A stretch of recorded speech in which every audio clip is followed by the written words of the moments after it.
Hello and welcome back to my channel. My name is Courtney. I'm a size inclusive crochet designer, and today I am telling you the things that I absolutely cannot crochet without. I'm going to walk you through the things that I use every single time I am creating a new design from start to finish. First up is my yarn swift. The vast majority of yarn that I use comes in the form of a hank, and the fastest and easiest way to get yarn from a hank to a ball or a cake is with the help of a yarn swift. Now there are a couple different types of yarn swifts. There's this type, an umbrella type, and a vertical type, I understand. This is my favorite though because it breaks down and it's really easy to travel with, and it's really easy to use in small spaces. I lived in a camper van for 3 years, so I needed to make things fit in small spaces. So this is number one on my list of crochet essentials. What is a yarn swift without a yarn winder? I just recently got an electric yarn winder. This is from Kado or Kado, and I'm loving it so far. It has definitely made my yarn winding game a lot faster and a lot easier. I was using a little hand crank one previously, which if you're doing a whole sweater quantity of like fingering weight yarn, that's a big workout on the arm. So this makes it a lot easier. You do not need an electric winder. You can use your hands. You can ball it by hand. If you want to know how I ball up my yarn or how you can ball up yours, I actually created a video on how to wind your yarn, so go and check that out. Once my yarn is in a cake, I put it in this cute little cake bag from Cottontail Farms. I got these at Rhinebeck a couple of years ago, and they were an absolute game changer for me. The cake stays together so well when it's in this tight little container, and it just makes taking your project a lot easier. The cake isn't getting all tangled. It isn't falling in the bottom of your project bag. And I got two of them. I got this really cute floral one, and I got one with granny's squares. One of the features of this bag that make it really nice for somebody who likes to travel and be outside all summer long is the strap is undoable. Is that a word? So you can undo the strap, and then you can hook it onto your camping chair or wherever you're at. You can hang it off of something. So these really help me to keep my cakes organized and neat while I am making, in case I'm going out to a knit night or bringing it to a restaurant or bringing it while I'm passenger princessing in the car. Cake bags, Cottontail Farms. I did get two because if I'm doing color work, I want a bag of each color, which I am currently. I'm working on my heart sweater that's coming out in January. So I have my secondary color in here. And also with indie dyed yarn, I like to alternate my skeins. So I'll have my alternate skeins in here. And I like having the little hooks on it because when I'm switching skeins, I can just easily move the one out of the way and bring the other one forward and work from it without tangling the yarn or messing up the center pull of my cake. And yes, I center pull. If you don't center pull, these probably won't work for you. Next on my list are my Furls Odyssey hooks. And if you know anything about Furls Odyssey hooks, you'll know that they have been discontinued. These are now my most prized possessions because I am addicted to crocheting with them. I like the weight of them. I like the feel of them. I like how they feel in my hand. I like the way that the stitches slide on the hooks, and the fact that I am only in my 30s and I plan on crocheting for the rest of my life. It means that I need to be very careful with the Furls Odyssey hooks that I have.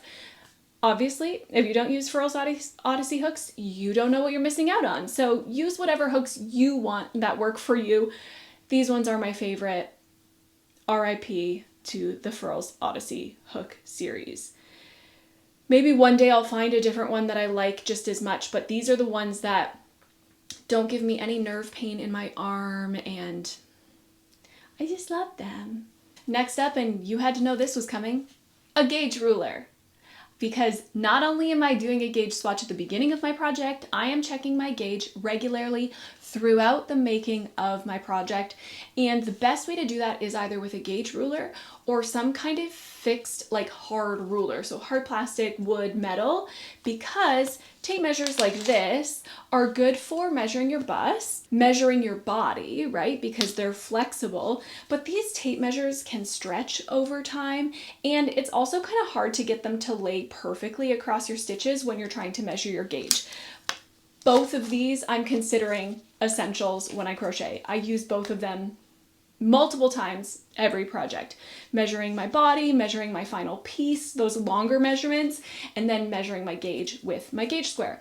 This gauge square is from Muster Pattern, and it's linked in the description below. She does custom ones, but she also does some really fun and funny sayings on these, so go and check her out. Next are stitch markers. I have these in an old David's Tea tin, and my stitch markers, while I have a variety, like some of them are really big and some of them are really small, I am just mostly a fan of smaller stitch markers.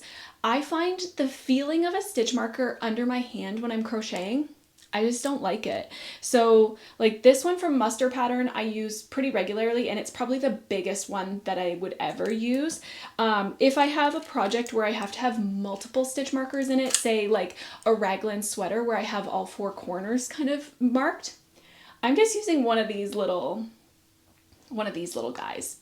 I don't even know if that's going to show up on camera. One of these little safety pinny guys, because again, I don't like the feel of a big clunky stitch marker under my hand. But stitch markers are absolutely essential. I use them in almost every make. There are some that I get away with not using them, but definitely stitch markers are an essential.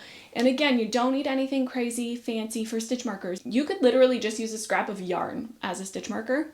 Totally a valid stitch marker. Next up are my trusty snips. These I've had for years from Warm Crochet. I don't even know if Warm Crochet still exists, but these are my trusty scissors. They're very, very sharp. I like too that they're a really small blade because it's easier to travel with them.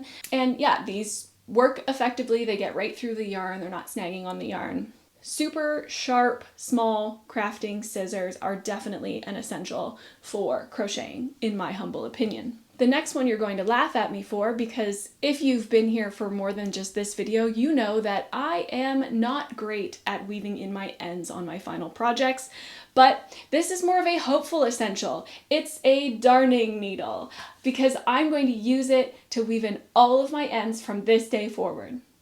A darning needle. You don't need to use a darning needle to weave in your ends.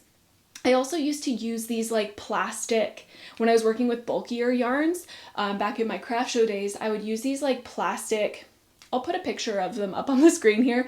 Basically the whole length of them is the eyelet for you to put the yarn through, which makes it really easy to thread it, but they're plastic, so they're really bendable. So in the smaller stitches, I find that it just doesn't work so well. They're not strong enough. So darning needle for weaving in those ends. Also, if you make mistakes and have to like pick some stitches out, sometimes the darning needle comes in handy for that. All right, so now we've finished the piece, we've woven in all the ends. It is time for my trusty soak. Soak is a gentle, no rinse necessary soap that I use to wash all of my finished objects. It's also a Canadian company, so I love that.